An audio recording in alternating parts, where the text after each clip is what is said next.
Hello, everyone, and welcome to the webinar. We're super excited to have you all here today. We have a great topic to dive into, and it's going to be a really wonderful time for all of our attendees and for us as speakers, so I can't wait to dive in.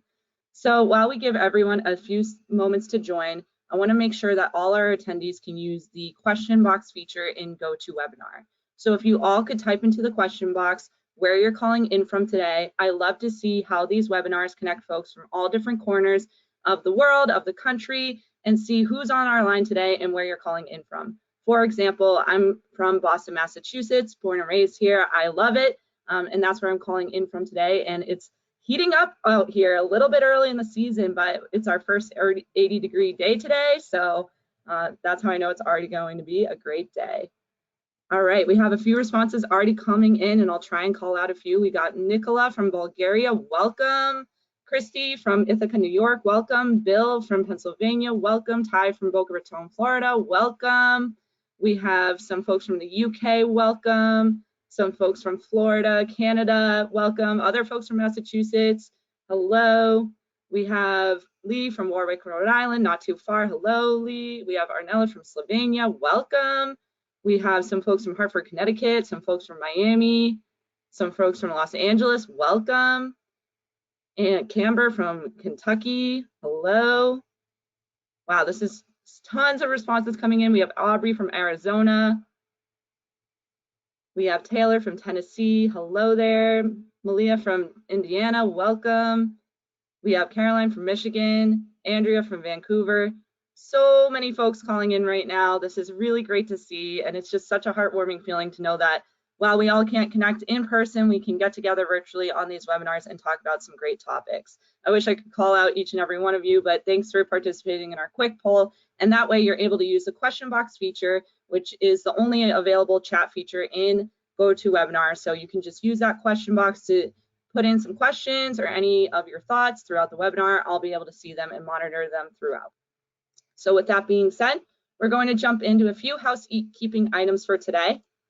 So again, welcome. Great to have you all here with us. The webinar will be recorded today, so don't worry about taking notes or anything like that. You'll have the materials in your inbox later today, but also all of our webinar recordings are easily found on the Local IQ and WordStream YouTube channels. So if you ever need to look back at a recording or want to see some of our past webinars, just go onto YouTube, search Local IQ, search WordStream, and you'll be able to find all our webinars there. But like we said, it will be recorded and it will be sent to your inbox. So don't worry about that portion. And the reason why I had you all use the question box feature is, again, I want you to be able to put in your questions throughout the webinar and save some of those questions for the Q&A session at the end. If you've attended any of our past webinars, you know we have a really great Q&A session. It's probably my favorite part because I love to connect with you all and see some of the questions that you have on the topics we cover. So make sure that you're able to use that feature and stick around for the Q&A. We have a live speaker from Google here today who can answer your questions directly, so that's going to be really great. So for everyone on the call today, some of you might be totally new to us, Local IQ. Some of you might be already working with us, which is great. Some of you might be familiar or working with or familiar with our sister brands, WordStream and Reach Local. So for everyone on the call today, I want us to get us on the same page as to who Local IQ is. And basically, Local IQ is a fully integrated growth marketing platform that helps growing businesses thrive and prosper with innovative technology and unparalleled expertise. So how we exactly do that is really technology is at the core of our platform. So we gather data from over 1 million Local IQ campaigns and use that to make educated database decisions on your marketing for you. We also provide you with free tools at your fingertips to put more time back into your day so that you can focus on other things within managing your business while you have your marketing just running on all cylinders, easy peasy. And then also we do have proven results from years and years of experience. We've been in the marketing game for over 15 years, which is pretty crazy to think about because if you think about the age of digital marketing, it's not much older than that. So we've kind of been there through all of the ebbs and flows of the digital marketing space and all of the changes. So we have proven results and have that experience to really make data-backed decisions and educated decisions about your marketing for you.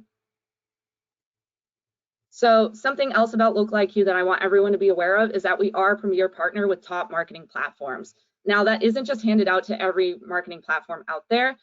We have to achieve certain set requirements for campaign success for our clients and customers. We have to demonstrate thought leadership and expertise in the space, and we have to meet very specific and regulated requirements for these achievements. So we're really proud and excited to show off that we are a Google Premier partner, a Microsoft Advertising Elite partner, and a Meta Business partner. So this is really great, and we're super proud of it, and we hope you are all too. A really common question that I get asked on these webinars is, where can you find out more about us? Where can you learn more about the topics that we cover here?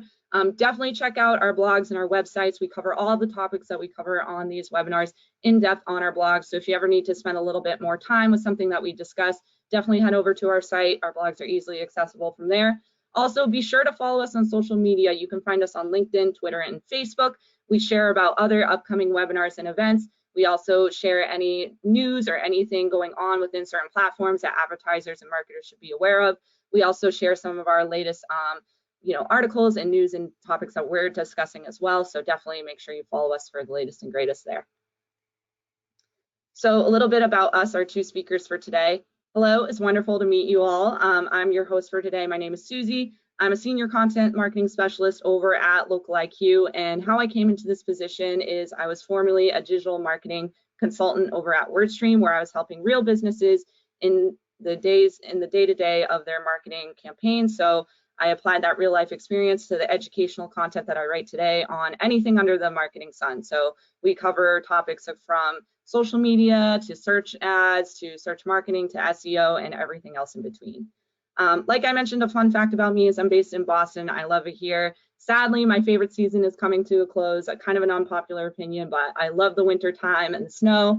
I just went snowboarding for the last time last weekend, so kind of bittersweet, but I'm looking forward to the summertime. I'm super outdoorsy, so I usually am outside when I'm not working here. So that's a little bit about me. You can follow me on LinkedIn and Twitter if you like. I share a lot of our Local IQ news and webinars as well.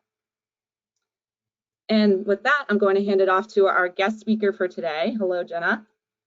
Hi, everyone. My name is Jenna. I'm from Google, and I'm a strategic partner manager.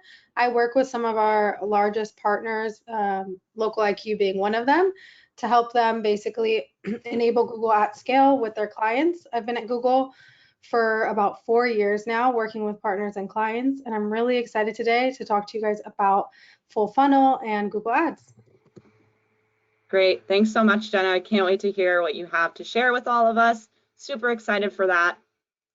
So with that, I'm going to jump into what we're going to be covering today. So if you have been poking around on the internet, you probably have heard that there have been a lot of platform updates coming from Google Ads and other platforms as well. So we're going to discuss some of those key changes that you all should be aware of if you're looking to market and advertise on Google.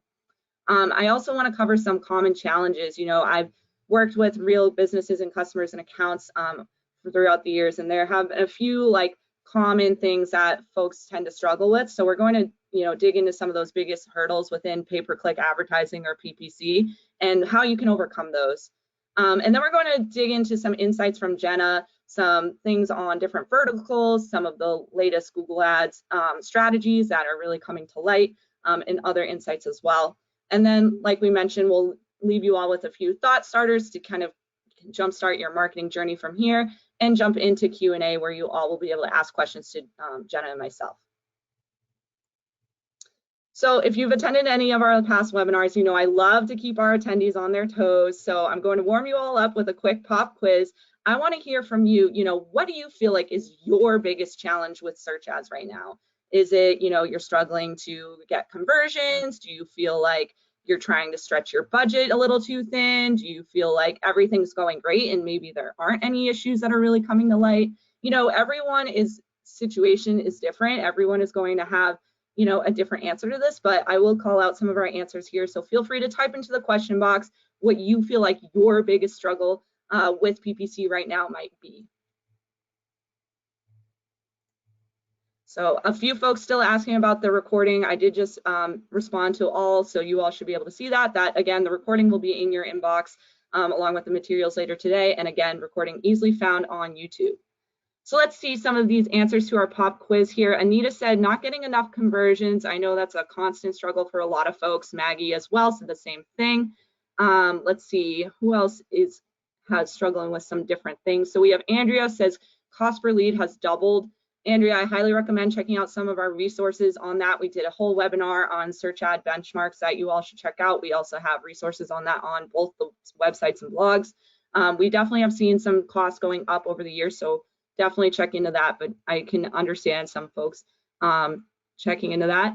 Maggie had a really good answer here. She said incorporating AI or automation into her PPC is kind of a struggle right now. Definitely can understand that. It's kind of a hard thing to, get into the groove of if you're not totally used to having, automated control over your account. You're usually used to having full manual control. Totally get that. Melissa said quality of leads definitely can be another struggle as well. Jimmy said budget is not fully being spent. Love that answer. That's a common issue with a lot of advertisers that, I think a lot of people overlook. So that's definitely interesting as well. Martha says she has struggles to calculate what her budget should be. Dave and David are struggling with a few different disapprovals and with trademarks and things like that. Nick says he's in a very competitive industry, so beating out competitors, it's another great challenge. So Caroline also said search volume. So all sorts of different answers here, right? So I think the point of this pop quiz is to really remember that, your situation, your unique needs are going to be different from the advertiser next to you. And I want you all to keep that in mind when we cover some of the topics that we talk about today. So with that, let's first go into some platform updates. This is just kind of, for the benefit of everyone to get us all on the same page of what is new and upcoming within the Google Ads platform. So we'll jump into the challenges and the insights after this. But I think it would be good for us all to kind of just get a refresher on what's rolling out on Google right now, what's already been implemented, and how we can prepare. So first update is late last year, we updated the destination requirements. We saw that coming out from Google. So basically what that means is that, oh, hold on, let me go back.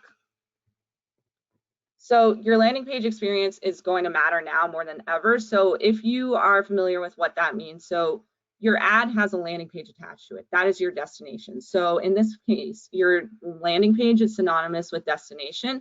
And in order for your ad to go live, there are specific requirements for you that your destination has to meet. And we've always had these requirements, right? We've always known that, of course, our landing page has to be functional, right? It has to work. It has to be appropriate, right? It can't, contain anything, that wouldn't be appropriate to have on a landing page, any type of content like that. Those are kind of givens. But some of the new requirements that they're adding in is just has to do with experience. So Google is digging in a little bit more to the quality of your landing page, not just that it hits the bare minimum of it's working, it's appropriate, it has everything that it needs to be a functioning landing page, but it also needs to provide the user with a good quality experience. So what that might mean is not having like a ton of pop-ups and content that's just, berating them throughout as they're scrolling. Making sure that your phone number on there is verified in a real complete phone number. Certain things and small details like that can really make the difference for the experience for the user, and that's why Google is rolling that out. So if you don't have a high quality, good experience on your landing page, you might see an ad disapproval come through. So this is something that we just want everyone to be aware of. For most folks, this won't impact you, but just something to keep in mind. Now, the second update isn't really big news that is totally new to us. It is big news, but we've heard this probably a ton of times before. I'm sure you all have heard a little bit about this because it's been in discussion for a couple of years now because it's such a big part of our advertising strategy. And that is that third-party cookies are being deprecated. So let's dig into what that means. So what third-party cookie data is aggregated data that's collected from multiple different sources across the web. And that's how advertisers up until now have been gathering data and choosing, making data-backed decisions for their audiences that they're targeting and so on. That is now being sunset to be a more privacy-first approach to advertising. So we're suggesting that advertisers rely now on first-party data. Then that's data collected from the business or from your own organization that you can leverage in your advertising. So that's basically what is happening with this update. Now, we have found out within the last 6 months or so that the third-party cookie deprecation has been pushed out to the second half of 2024. So the good news is that everyone on this line has time before third-party cookies get deprecated. However, we do want you to be prepared. So this is how you can kind of prepare. And I did pull a quote from Jenna, actually, that from one of the last webinars she did with us, so definitely check out the recording from that. But I think she sums up first-party data really well here and what you can do. So, of course, first-party data is the data that you hold as an organization, as your company. It's the information you already have, versus third-party cookies isn't data or info you would necessarily have on your own. So what most businesses are doing now to start collecting first-party data and prioritizing it is they have a CRM where they're tracking those qualified leads or those closed sales so that they can turn them into audiences and other sorts of data points that they can use to import into Google and to target from there. So for example, you might be wanting to include a lot of lead magnets in your site to kind of optimize, prioritize, and get more first-party data within the next few months or year or so. So the third update that I just want to cover here is that there are a few new ad types for a few verticals. Now, this won't apply to everyone on the call, but I think is a key takeaway here that we can all kind of get from this. So for auto, finance, and travel, there have been new ad types rolling out. And here's an example for auto. And basically, it just allows you to list kind of some of the things that you have available for sale. So it's a little bit different here. It's kind of just a new interactive way where folks don't have to necessarily go to a plain old search ad to find your business. They can go in and see your actual services or possible open sales listed. So with this, if you're not in auto or finance or travel, that's okay. What I want everyone to take away from this is that there are new ad types and new updates rolling out across specific verticals all the time. So be in the know of your specific industry and the news and the digital marketing news within your industry. We cover a lot of industry specific topics on our website and blog. So definitely check that out because like I mentioned, everyone's advertising situation is going to be unique to not only their business, their needs, their budget, but also their vertical and their industry. With that, speaking of new ads, we also have new ad assets rolling out across the board. So ad assets, they are formally known as ad extensions. So if you've heard of ad extensions, this is what we're calling ad extensions now. They're now called ad assets, and they're applied to ads kind of just to beef up your search ads. So they're like additional portions of your ad that you can kind of tack onto them to just give your user a little bit of a better experience, maybe something else to click on, something else to look at.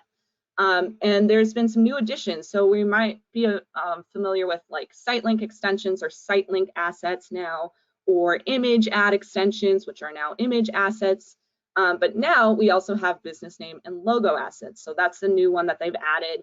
And it just kind of, again, beefs up the ad a little bit, makes it a little bit more eye-catching, and also helps reinforce your brand, right? Because you can add in that logo, you can add in that name. It is only available and visible on mobile search right now, and it's still currently in beta, so it's still rolling out. So if you don't see it in your account, that's totally normal and okay. But I want you to be on the lookout for it, because if you are eligible and go through Google's advertising verification process, which means you're a verified advertiser, right? You're providing specific documentation to prove that your business is legitimate and advertising on Google, then you might end up seeing this in your account, and I think it'd be a great thing to leverage. And last but not least, we did see recently, very recently within the last few weeks, that some of our attribution models that are available to us will be sunsetting. This might feel like a big change or update, but it's really not that huge of a deal because most folks are already on the 2 remaining attribution models. So let's take a step back and talk about what attribution modeling really is. So this is how your conversions are being credited. So it's how Google, for every action that a user takes throughout their journey to get to your ad, those small actions to that conversion to your ad and then to that conversion get attributed differently. So for example, if somebody searches for your business and then doesn't necessarily convert right away and then goes and sees a display ad later and then clicks on that display ad and converts that way, those are multiple actions to get to that conversion. So they'll each get weighted differently depending on the attribution model that you have selected. Now, for most folks, you're either on last click or on data-driven, the new default attribution model for Google Ads. Those are going to be the two remaining attribution models that you have to choose from when choosing your conversion tracking, okay? However, there are a few other ones that we have had available to us that will be sunset as of July 2023. Now, it's said in the announcement that actually less than 3% of conversions being tracked across advertisers are using these other attribution models. So odds are the majority of all of us on this call won't be impacted by this update. And that's why I wanted to talk about it, because it feels like a big update when you first hear it. But then when you really dig into it and look under the hood, it's probably not going to impact you. But it is a good reminder to look at your conversion tracking, look at your attribution model, and just check in on that every so often. And if you're not on last click or data driven, you might want to be switching over to that, or of course, the data driven attribution modeling, which is the new default.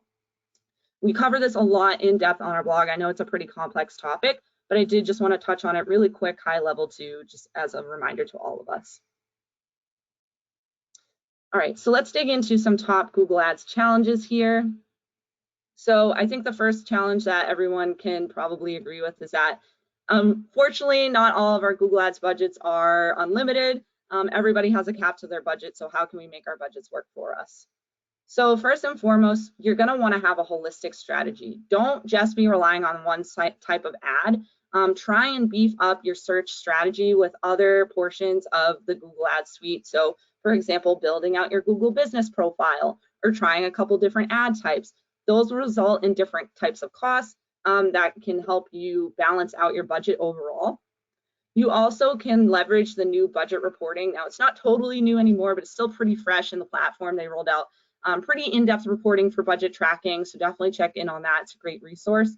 And then last but not least, continuous keyword research. So keyword research is kind of at the core of your search ad budget because certain keywords are going to cost you more or less. So try and find keywords that are at a lower cost or potentially be negating out any keywords that could cost you more as negatives. Our free keyword tool does give you cost estimations for keywords, so that can definitely help. And our platform actually does a lot of this for you. So our director of data science, Connie, had a pretty good summary of how our platform optimizes keywords for budget. Basically, she said the challenge of keyword research, ties back into those pricey competitor keywords and not adding enough negatives. So basically, we set those for you. So we are constantly adding negative keywords to help you keep costs down, basically, in our platform to make sure that you're making the most out of your budget. So our second kind of challenge here is building local awareness. Local awareness is harder than it might seem. Obviously all of us are probably have some sort of location targeting set on our campaign, but there are a few other ways that you could kind of build those impressions. So for example, video ads tend to yield a lot more impressions than other types of ads. So that could be another way to kind of beef up your search ads, getting some awareness through video ads, and then see searches coming through later onto your search ads. You could also try dynamic keyword insertion, which automatically adds certain types of terms into your search ads, so like near me or certain cities or towns in your area. Also, don't be afraid to get a little bit more tight with your geo-targeting. Like I said, we're probably all doing some sort of location targeting right now, but try and, tighten it up a little bit. It's okay if your location is a little bit smaller, but it might be of higher quality. And then also try running SWOT analysis for your local market. So what that might mean is basically assessing the strengths, weaknesses, opportunities, and threats within your Google Ads account to ensure that you're hitting where you want to hit within your target market, see where there might be opportunities to build out more local awareness and things like that. So for driving leads, which is kind of the end game of all of our search ads, you might want to try local services ads. So if your business is within a services industry, you can try these out. They're kind of optimized to drive leads for a local business. So definitely check those out. There's an example here on the screen for you. You also might not want to always just think about the end goal of the leads, but also be optimizing your website. So you could have the best search ads in the world, but if your website isn't optimized for leads, you're not going to get the leads from those clicks from your search ads, because at the end of the day, your website is hard to navigate, or it's hard for someone to become a lead. There's a long form, something like that. And then also just always be thinking about how you can enrich your ads. You know, we talked about some new ad assets that you could add in. Definitely another way to drive leads. We talked about strong CTAs. So, you know, in building up your ad copy to be as specific as possible to help you get leads is a really great strategy. So the last two here, maximizing ROI. Of course, we want to squeeze the most ROI as possible out of our search ads. And one way that we can do that is to be flexible. Excuse me. Be flexible by switching to different tactics. So, you know, you might have in your head that a certain type of search campaign or a certain type of ad is the way to go for your business. It's always worked. But if you're not seeing the ROI that you want to be seeing, then you need to try something different, right? So being flexible, being open to trying new things is really the way to go to make sure that you get the most ROI. Also, keeping in mind that your budget is really, you know, kind of, you have to spend money to make money here. So thinking about that too. So if you don't have the ROI that you want right now, you know, you might want to reassess, you know, where you're putting, you know, budget. And it might not mean like you need to raise your budget. I understand that's not always feasible, but maybe reallocating budget, you know, to a certain campaign that's doing a little bit better. And then again, just being on top of it, performing regular audits, scheduling that time to just take even a few minutes a week or every 2 weeks to check in on your account can really make a difference in your ROI. Our president from Local IQ has a great kind of quote on this, because we do have cross media optimization technology that's constantly optimizing your budgets for the most ROI possible across different channels, across search platforms. So definitely check this out. But basically, we're reading trends, we're anticipating hurdles, and just using data to make data-backed decisions to make sure that you're hitting daily spend targets to maximize your ROI. And last but not least, we want to be achieving a sustainable growth, right? So to maintain growth in PPC, make sure that you're implementing a multi-channel strategy. For example, this company right here is doing, you know, I'm searching for a new snowboard. They're selling a search ad here, but they're also selling to me through a shopping ad. So, you know, those are just a few examples of how you could do a multi-channel strategy to just maximize both your search and your Google Ads strategy overall and your growth there. And then also, again, just first party data is so important. So implementing a CRM, which is an example of the CRM capabilities within our platform here with this screenshot, can really make the difference. And with that, I'll hand it off to Jenna. Thank you. Hi, everyone. I'll be talking today about the importance of full funnel marketing on Google. And it seems like based on the concerns that came through the chat, I'll be addressing some of those. So I'm looking forward to kind of diving in a bit more. Before I dive in though, real quick, I know Susie touched on this, but with Google specifically, Local IQ is a top 3% Google Ads partner. This basically means that only the top 3% of partners are considered a Google Premier partner, and this gives them access to education and insights, access and support, and then also recognition and rewards. You can see here as a client that's working with Local IQ, this also means that you get access to all of these resources. So to kick us off, I'm going to talk a little bit more high level about full funnel marketing. On the next slide, you'll see this little journey. We see that we all spend so much time on our screens and especially our phones. So as mobile has become kind of an indispensable part of our daily lives, we're witnessing a real fundamental change in the way that people consume media. So what people used to be kind of predictable daily sessions online, that's really been replaced by many fragmented interactions. So there are hundreds of moments every day, right? Watching a video on YouTube, then maybe searching the closest parking lot on Google Maps, and then searching where you want to go to dinner on Google, and then maybe playing on an app. Like if I think about even myself, or if you want to think about yourself, how you use your phone and computer for the most part, where, you know, I might respond to a text, and then I might watch a video, a YouTube link that a friend sent me, and then I might answer an email, and then I might open apps. Like I'm not necessarily, it goes on and on. I'm not necessarily living in this one place like we used to. So through Google advertising, we can really be there in all those moments that matter. So if you're potential customer looking for a product or service, or if you're a target audience and you want to target your audience who's just kind of surfing their favorite sites, our Google network, and specifically if we think about the display network, they reach over 90% of people on the internet. So with these multiple touch points, Google can be there to reach your customers for every single step. Now on this slide, we see that we know the purchase journey is more fragmented than ever, like I just spoke about, but we also know that consumer behavior is shifting, and it always has been and always will be. And brands that can kind of continue to change are really the ones who are successful, and not just today or in a year, but if we think about the next 5 and 10 years from now. So if I knew exactly what consumer behavior will look like in the future, I probably wouldn't be here today.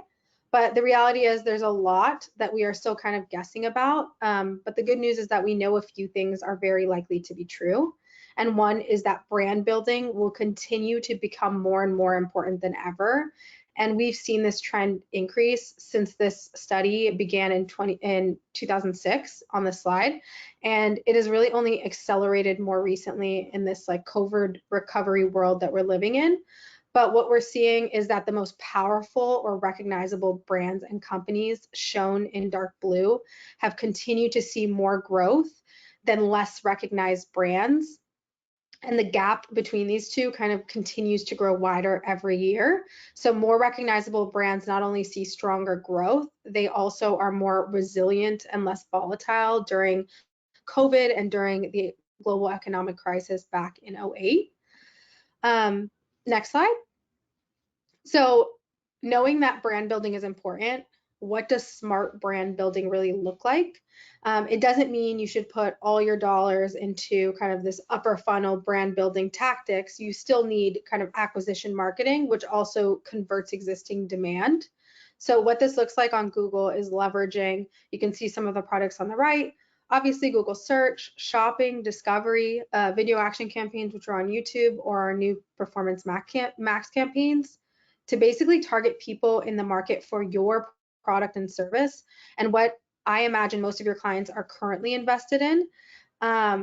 These are primarily auction-based tactics, which means competition can be intense as many brands are going after these same customers. But there comes a point as you continue to grow and optimize to the best of your abilities where you start to max out your supply at basically an affordable cost per lead, and it'll be necessary to kind of invest in creating new demand. So when I think about kind of this full funnel, I think about, yeah, you want to capture this demand right at the bottom of the funnel, but you also need to be creating it and feeding this funnel to continue growing your business. Next slide. Yeah. So that's where brand building really comes in. So, right, like I mentioned, it focuses on building future demand and on the recognition that it gets tougher to convert future demand if consumers don't know about your brand. They don't know what your brand stands for or why your product or service is different from your competitors. If we look on the right here, these are just some of the formats of YouTube we have that kind of tackle finding this like long-term success. And speaking of that, if we go to the next slide, I love this graph. The goal of brand building campaigns is to kind of create this sustainable demand that enables your performance marketing investments to actually pay off. So that said, it's really important to recognize that the two tactics work on different time horizons. So the sales activation tactics have these kind of like more short-term benefits that might wane if you don't kind of continue the lower funnel investments. But brand building is a much longer sales burn. So as you're investing in creating this future demand, without that, you'll eventually start to see diminishing return on your performance campaigns and struggle to kind of drive year-over-year growth while sustaining or reducing overall cost per lead or acquisition. So as you can see, it's kind of a balance, right? Like we're thinking about short-term sales activation, but we also need to be thinking about brand building if you want to sustain as a business. So when we think about what the right Google product is for your business goal, it looks like this slide kind of might have gotten messed up, but no, sorry, go back. Yeah, it's this slide, but For awareness, I'm just going to voice it over. It looks like the check marks might have fell off. But for awareness, it's display, YouTube, and Performance Max. For consideration, it is display, YouTube, Performance Max, and search. And then for action, it's all of them except display. So what is the right Google product for your business goals? So we think about them in these kind of 3 buckets, like I mentioned. Awareness, consideration, and action. There they are. So for awareness, it's really how are you building awareness or branding your company? For consideration, it's how are you ensuring your potential customers know about you and are considering you when they're looking for a product or service? You want to be in their consideration. And then lastly, the action piece is getting those leads or sales, right? And wanting them now. I know everyone wants to focus their business on action, right? But based on everything I just shared, I think just doing action is typically not going to cut it. Like there's going to be diminishing returns because you're going to max it out quickly because you're just capturing demand that's already there, but you're not branding or creating demand. So you're going to basically dry up your well versus kind of just continually feeding that funnel. And then these aren't really or strategies, right? They're more and strategies. So how are you ensuring you're making sure you're hitting all 3 of these buckets, both for short-term and long-term sales? And then on the next slide, let's break it down even in a little bit more detail and look at different audience segments. So let's say you're not driving quality leads. I saw those in the chat. Let's say you're not finding the right audience or you're not feeling like you're converting. This is where we really need to be thinking about audiences and who you're targeting.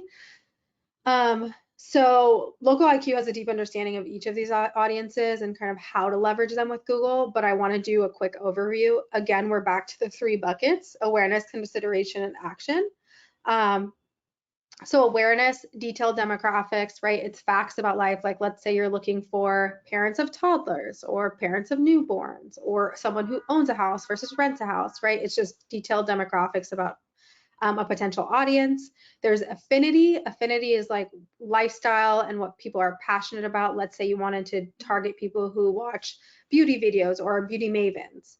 And then custom affinity are websites potential customers visit, their stores they visit, or apps they download. And then for consideration, there's life events. So what about people going through an important life event like a graduation or a wedding, or let's say they're purchasing a house or moving, which means they have a specific need for a specific service and product that could be your business. And then there's market audiences or people who are actively looking to buy a product or service. And then for action, you can also use in market, like I just mentioned, or you can even go more in depth and look for people who searched for a specific term in Google search. So if they search something that's relevant to your product, like let's say, I don't know, graduation gift or something like that, you can go ahead and target those people so you know that they're in market for your product or service. And then you can also engage with clients who have already been to your website or bought from you before, right? This is custom intent and remarketing or customer match. So the bottom 3 audiences. And again, this is where for your first party data, which I know was touched on a little earlier by Susie, is so important. And I'm going to dive a little bit more into that. But if you want to drive sales, especially in the action bucket, and you want higher quality leads and you want to drive conversions, your first party data is really vital. The data you hold as a company for your brand is really like gold, right? You can target past customers. Google will automatically create similar audiences based on them. So if you upload a list of past customers, people who've added to cart, let's say, you can connect your CRM to Google and share what type of clients typically result in a sale. And our AI kind of learns to target more of those types of people. So audiences are really important. And then there are really 3 key components to driving success with your first party data. There's building, right? Building and connecting the data. You need to prioritize building a first party privacy forward data strategy focused on durable identifiers. this is something, again, that you can work with Local IQ and the team to do. And then second is measurement, right? We talked about the depreciation of cookies, third-party cookies. So how are you making sure that your measurement is future-proofed and are robust and durable, to ensure that you're addressing kind of the measurement gaps that may exist. And then the third is really activating. It's optimizing towards those business goals through AI. So now that the first party data is in there, now that you're measuring it, how can you go ahead and activate it and ensure that you're advertising using that data to basically drive performance for you as a company? So this is really the foundation of a strong advertising strategy, especially on Google. Now we're going to spend a few minutes kind of quickly going through some of the Google advertising products, starting with search. So I'm sure this is one you all are familiar with, but Google search ads allow you to showcase your business product or services when people are searching and showing a clear intent. These sponsored or paid ads, as you can see from this image, and you're probably familiar with, appear kind of in the top first position above organic results. This will ensure your ads are visible, and as someone once said, the best place to hide a dead body is page 2 of Google search results. So this is especially important in a world that is mobile first, like I touched on in the beginning. Just consider how small the display of a smartphone is compared to a desktop. Most people are unlikely to go to the second page. Next, we're going to talk about the Google Display Network.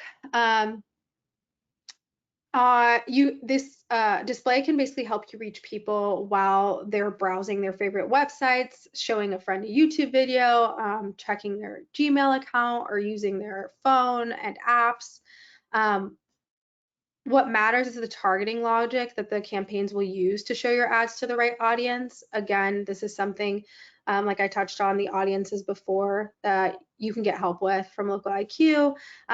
But for now, what you need to know is that we can target, one, the audience, right? So certain types of people, like I said before, remarketing and your lists are really important. 2 is smart solutions, so using AI and automated solutions to basically showcase ads to users who have the highest likelihood to convert. All of Google's products utilize our AI, so that's a huge benefit of advertising on Google. Next is Performance Max campaigns. This is one of our newest and most powerful advertising products.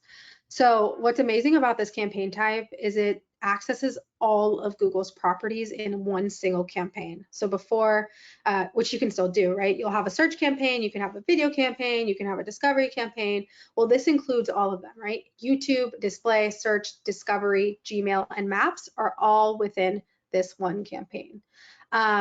What's great about it is that your budget is optimized across all of the Google channels to optimize for the highest opportunity. So if the AI is seeing like, hey, you know what, this is driving a lot of sales for this business on YouTube, let me move some of that budget away from display and onto YouTube. And again, this is all automated. For now, Performance Max kind of runs alongside all your current campaigns. So you would never want to shut off your search campaign and just run Performance Max, or shut off your YouTube campaign and just run Performance Max. The goal is it should run alongside it and kind of fill in the gaps, at least for now. And then I'm going to quickly talk about YouTube, but in the next section, I'm going to go more in depth. YouTube has a ton of different formats. But overall, YouTube can provide reach. It'll also enable you to drive awareness for your products and services. But just like our other products, YouTube has so many formats that you can hit all 3 of the buckets I talked about earlier. You can do awareness on YouTube. You can do consideration. We have video action campaigns, which drive action or conversions. So YouTube really can hit all 3 of those buckets. And don't forget, obviously, there's much more YouTube viewership during COVID and after COVID, but YouTube has still remained the second largest search engine, only second to Google. So the opportunity is really high. And like I said, I'll dive more into it in the next section. But lastly, from a product standpoint, shopping ads, this is for e-com businesses. They are image ads appearing on Google search. I'm sure you've seen them before. but they contain useful information like the product name and prices. I'm going to name just a few of the benefits of shopping ads, but I think one is better qualified traffic, right? By the time that people click on the ad, if you have a shopping ad, they have already collected enough useful information about your product. They know how your product looks by the picture. They're also aware if it's within their budget. They can see the price very clearly. And second, you can stand out, right? Your ads will appear when people are looking specifically for your product with a strong intention to buy it. It has attractive pictures, useful information.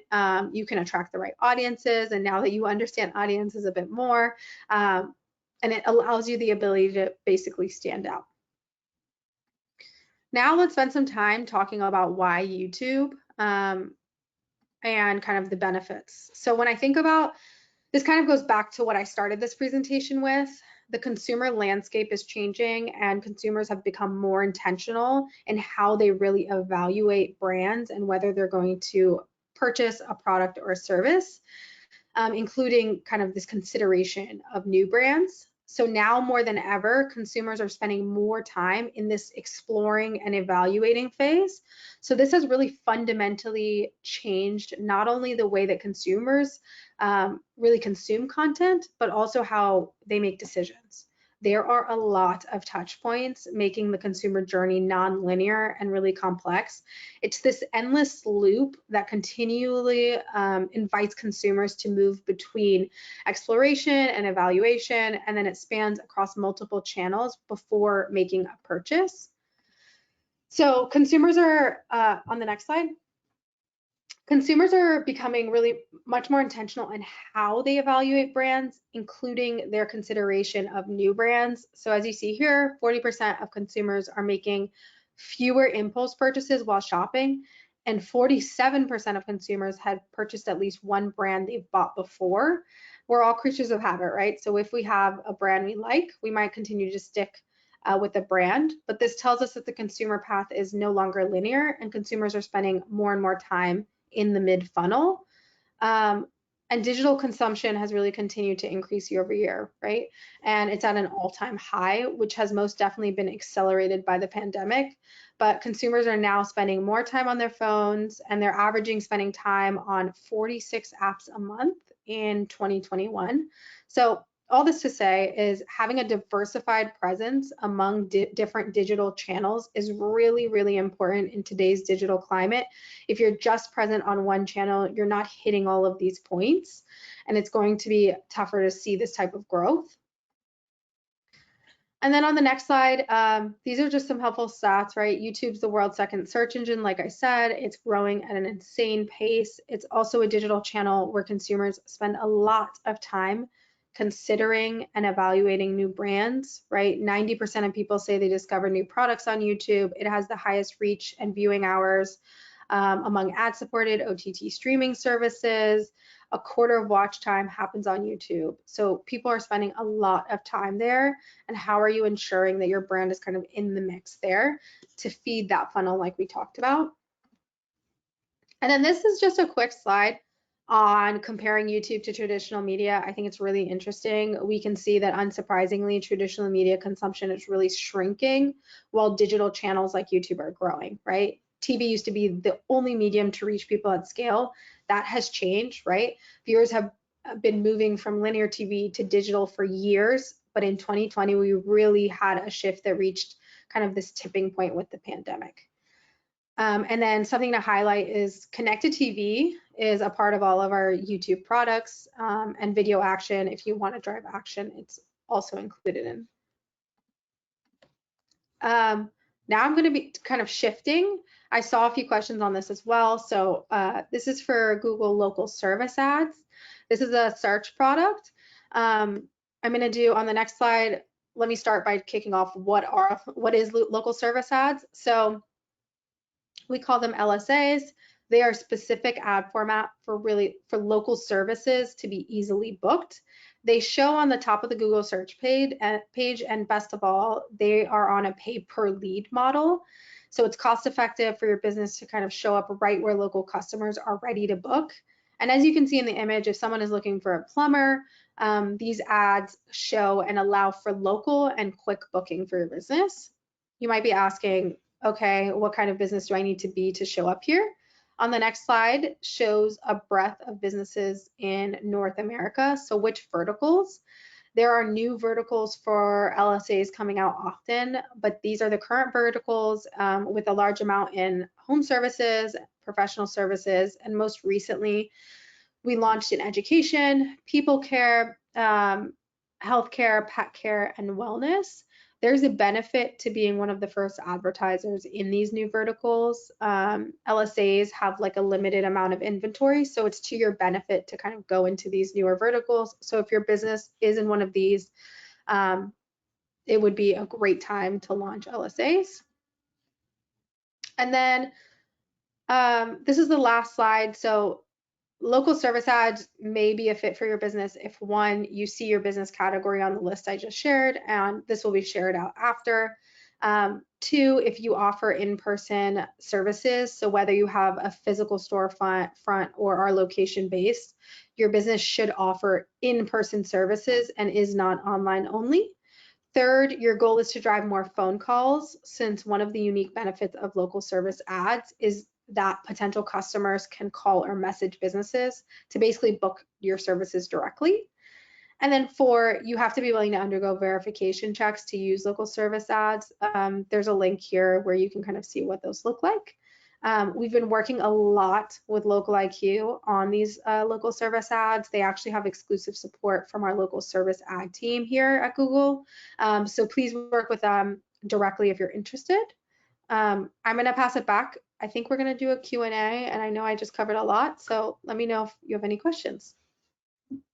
Yep. Thanks so much, Jenna. That was so much information. That was really, really great. I know I learned a lot and tons of data there that I think everyone will find valuable. So that was great. We really appreciate it.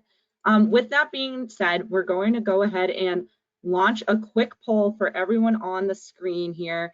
I just want to see, if you all feel like this was a ton of information. I know we covered a lot between the two of us. If you have more questions, or I saw a lot of questions coming in for specific types of situations and specific individual, scenarios. So if you have a question like that, I highly recommend hitting yes on that poll to get individualized advice from an expert if you feel like you really want to kind of beef up your search marketing, your Google Ads strategy. With that, we're going to keep that poll live for the remainder of the webinar, so it will take over your whole screen, and we're going to switch into an audio portion for the Q&A. So while that poll kind of hangs out there, we're going to jump into Q&A here. So there are a ton of questions coming in, Jenna. Pretty crazy. There's some really, really great questions. If anyone still has questions, drop them in now. I know we just have a few minutes, so I wish we could answer all of them, but I'll try my best to pick out a few here. I'll warm up with a kind of a basic question that one of our attendees asked Jenna. She wanted your opinion. Do you feel like it's worth, Brenda asked this, and she asked if you would recommend running display alongside a Performance Max campaign. And maybe before you answer that, could you also just quickly kind of explain what Performance Max is? Because I saw a couple folks also asking that as well. Yes. So would I recommend running display alongside? Yes, if you're running, I think if it's best in class, you're running search, video, display, and if it's relevant to you, shopping, you're running all channels, and then Performance Max is kind of filling in the gaps on the side. It gets to fill in and kind of optimize for where things are, where it's seeing success, right? Because it's across all channels.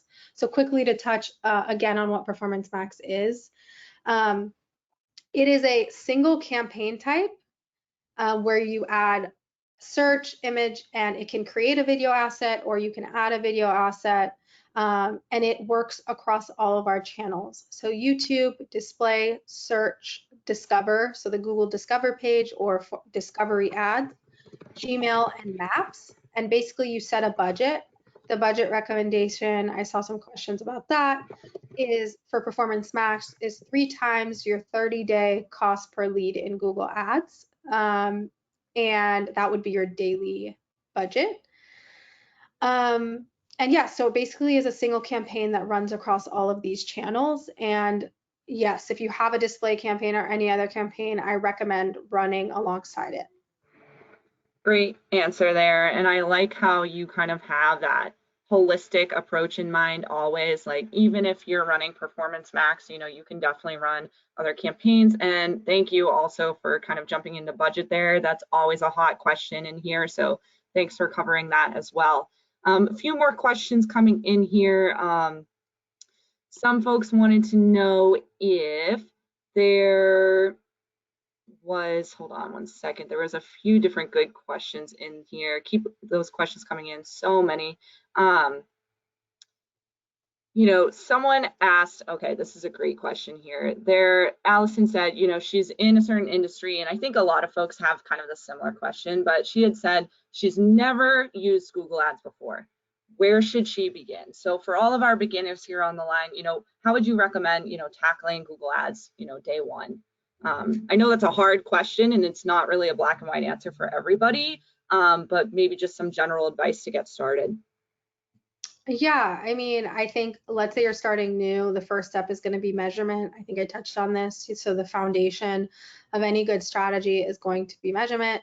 So making sure that you set up conversion tracking, you have a code on your site, going through the steps to do that.